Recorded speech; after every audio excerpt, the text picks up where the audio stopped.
నేతలందరూ కూడా ఒక్కొక్కళ్ళు ఐదైదు అధ్యక్ష పదవులు పంచుకున్నారు కానీ రాజాసింగ్ కు మాత్రం ఆయన ఇలాఖాలో జిల్లా అధ్యక్ష పదవి ఇవ్వలేదన్నది ఆయన ప్రధాన ఆరోపణ. మిగతా నేతలందరూ రాష్ట్రంలో వేరే ఎక్కడ అడగలేదు, నా ప్రాంతంలో ఉన్న దానిలో అడిగితే అది కూడా ఇవ్వలేదు అన్న ఆయన ప్రధానంగా చెప్పింది. ఇప్పుడు అది కేక్ కాదు, లేకుంటే అది ఇంకా ఏదో కాదు, అది పంచుకున్నది ఏముండదు. ఇది internal democracy. 100కు 100% Bharatiya Janata party ఒక పోలింగ్ బూత్ ప్రెసిడెంట్ దగ్గర నుంచి జిల్లా president, state president, all India president వరకు ఒక ప్రాపర్ ప్రాసెస్ లో జరుగుతుంది. ఇంటర్నల్ డెమోక్రసీ అంటే నామినే కదా, ఇంటర్నల్ డెమోక్రసీ అని చెప్తారు. కానీ ఇప్పుడు రాష్ట్ర అధ్యక్షుడిని నామినే రాష్ట్ర పార్టీ ఎవరు చెప్తే వాళ్ళు నామినేషన్ వేయాలి. మిగతా వాళ్ళకి జిల్లా ప్రెసిడెంట్లు ఇప్పుడు జిల్లా ప్రెసిడెంట్లు ఒక్కొక్క చోట 3, 4, 5 నామినేషన్లు వచ్చిన ప్లేసెస్ కూడా ఉన్నాయి. సో అట్లా ఇంటర్నల్ ఇప్పుడు ఎవరిని మనము వద్దు అని చెప్పడానికి ఉండదండి. ఎవరైనా నామినేషన్ వేస్తా అంటే ఎస్, పార్టీ డెఫినెట్లీ ఒక యునానిమిటీ, ఎందుకంటే పార్టీలో కూడా పార్టీ అందరు కలిసికట్టుగా పనిచేసే ప్రయత్నంలో భాగంగా ఒకళ్ళే అధ్యక్షులు అవుతారు కదా. ఒకళ్ళే అధ్యక్షులు అవుతారు కాబట్టి మిగతా అందరూ ఎస్, ఎవరు అధ్యక్షులైనా మనందరం కలిసి పనిచేస్తాం అనే స్పిరిట్ తో పనిచేస్తారు. అందుగురించే ఈరోజు భారతీయ జనతా పార్టీ ఎక్కడో 2 ఎంపీలు గెలిచిన పార్టీ ఈ రోజు 300 ఎంపీలు దాటింది. ఈ రోజు 240 ఎంపీలతోని ఎన్డీఏ గవర్నమెంట్ 3 సార్లు ప్రధానమంత్రిగా మోడీ గారు వచ్చారు. అదేమి పుట్టిగానే ఒక కుటుంబ పార్టీయో లేకుంటే ఒక లీడరు చేస్తేనో వచ్చేది కాదు కదా. అనేక మంది త్యాగాలు, అనేక మంది కార్యకర్తలు, నాయకుల త్యాగాల మీద, పునాదుల మీద నిలబడ్డ పార్టీ ఇది. దీనిలో ప్రిన్సిపల్స్, తర్వాత ఐడియాలజీ, తర్వాత నాయకుల కార్యకర్తల త్యాగాలు, ఇవే దీని యొక్క పునాదులు. ఇక ఒక ఎమ్మెల్యే అవుతారు, ఇంకోసారి ఓడిపోవచ్చు. ఇప్పుడు కిషన్ రెడ్డి గారు ఓడిపోయారు, డాక్టర్ లక్ష్మణ్ గారు ఓడిపోయారు, మళ్ళీ గెలిచారు. So it's a process. అంతేగాని ఎవరో ఒక పర్టికులర్ నాయకుడు నడిపిస్తున్న పార్టీ కాదు, లేకుంటే ఒక కుటుంబం నడిపిస్తున్న. అందరూ ఇక్కడ 2018లో టికెట్ కట్ చేసినప్పుడు అక్కడ అమిత్ షా ఆయన పేరు రాసేప్పుడు టికెట్ ఇచ్చారు, ఆయన ఒక్కళ్ళే గెలిచారు, మిగతా వాళ్ళందరూ ఓడిపోయారు అప్పుడు 2018. లేదు, అవన్నీ కరెక్ట్ విషయాలు కాదు భరత్ గారు. అట్లా ఎట్లా ఉంటుంది? అంత ఈ పార్టీ అంత వీక్ గా ఉండదు. ఈ పార్టీ చాలా స్ట్రాంగ్ ప్రాసెస్ ఓరియంటెడ్ పార్టీ. ఇక్కడ ఒకవేళ స్టేట్ ప్రెసిడెంట్ ఏదైతే లిస్ట్ పంపిస్తారో దాని యొక్క పూర్వాపరాలను గమనించి ఆ లిస్ట్ లో ఉన్న వ్యక్తులను వాళ్ళను చూసి ఇంటెలిజెన్స్ మిగతా అన్ని చోట్ల నుంచి వారి యొక్క డీటెయిల్స్ తీసుకొని వాళ్ళు డిసైడ్ చేస్తారు. Parliamentary board. అంతేగాని అమిత్ షా గారు టిక్ పెట్టారు, ఇంకోళ్ళు గీత గీశారు, ఇదంతా కరెక్ట్ విషయాలు కాదు. ఏదో రూమర్స్ బయట మాట్లాడుతున్న విషయాలు.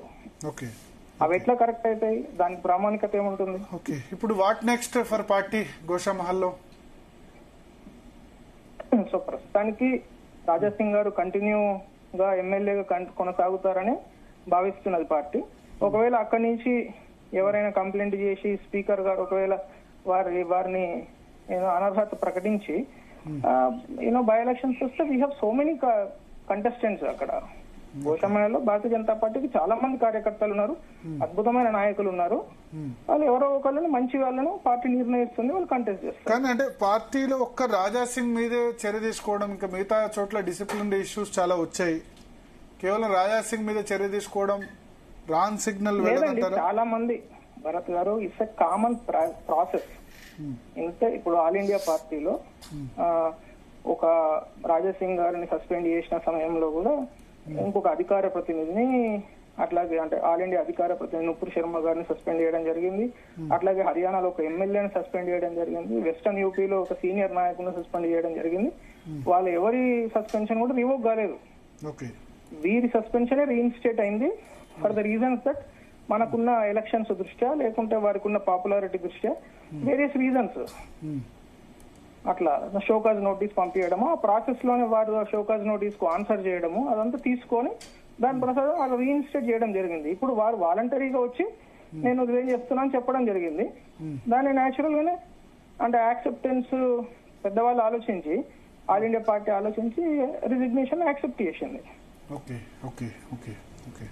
ప్రత్యేకంగా ఇది ఒక రాజాసింగ్ ను టార్గెట్ చేయడము, లేకుండా రాజాసింగ్ గారిని స్పెసిఫిక్ గా ఎవరో ఫోకస్ చేసి చేస్తున్నారని బుజ్జగిచ్చే ప్రయత్నం ఎందుకు చేయలేదు?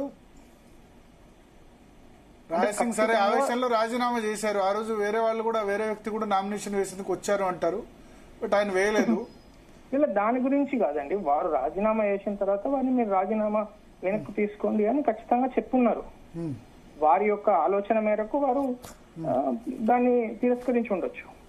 ఎగ్జాక్ట్లీ ఎవరు మాట్లాడారనే సమాచారం నా దగ్గర కూడా లేదు.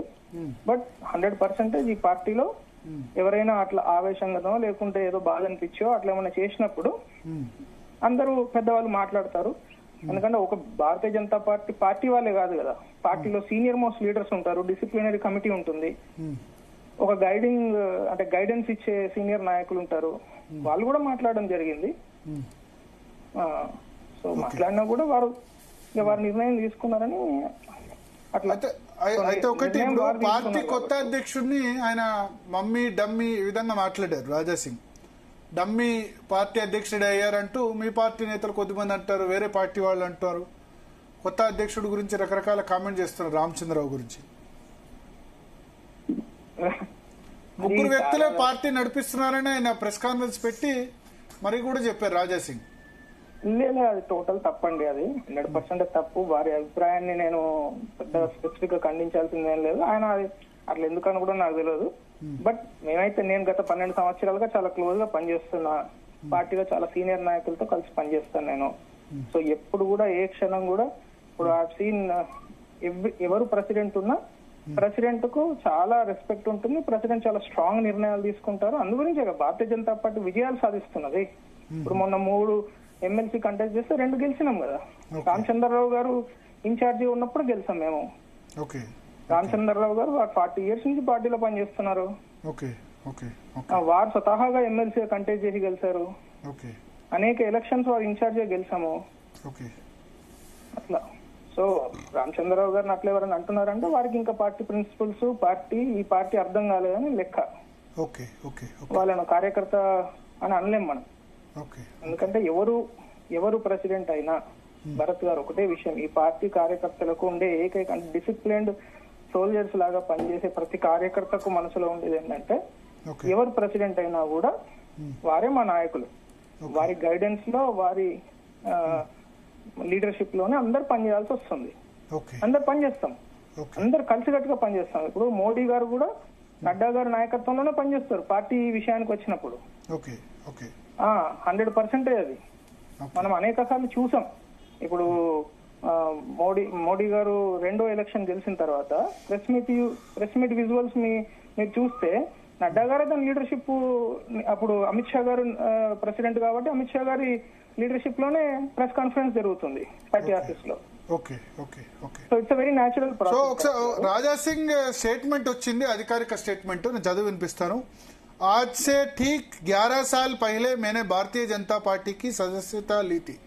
అంటే రెహనా 11 సంవత్సరాల క్రితం నేను భారతీయ జనతా పార్టీ సభ్యత్వం తీసుకున్నాను. నిజానికి చాలా మందికి తెలీదు, రాజాసింగ్ మొట్టమొదటి బీజేపీ కాదు, తెలుగుదేశం పార్టీ తరపున మంగళహాట్ కార్పొరేటర్ గా పోటీ చేసి గెలిచారు టీడీపీ. అప్పుడు బీజేపీ టికెట్ ఇవ్వలేదట ఆయనకి.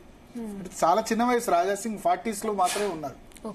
సో అప్పుడు ఫస్ట్ టైం ఆయన తెలుగుదేశం పార్టీ తరపున మంగళహాట్ కార్పొరేటర్ గా బీఫామ్ తీసుకుని గెలిచారు. మంగళహాట్ లో తెలుగుదేశం ఈ గోషామహల్ అసెంబ్లీ పరిధిలోకి మంగళహాట్ అనే ఏరియా వస్తుంది. లోధీస్ ఎక్కువ ఉంటారు, లోద్ క్యాస్ట్ అంటే ఉమాభారతి, కళ్యాణ్ సింగ్ వీళ్ళంతా కూడా ఉత్తరప్రదేశ్ నుంచి వచ్చిన వాళ్ళు చాలా మంది హైదరాబాద్ లో సెటిల్ అయ్యారు.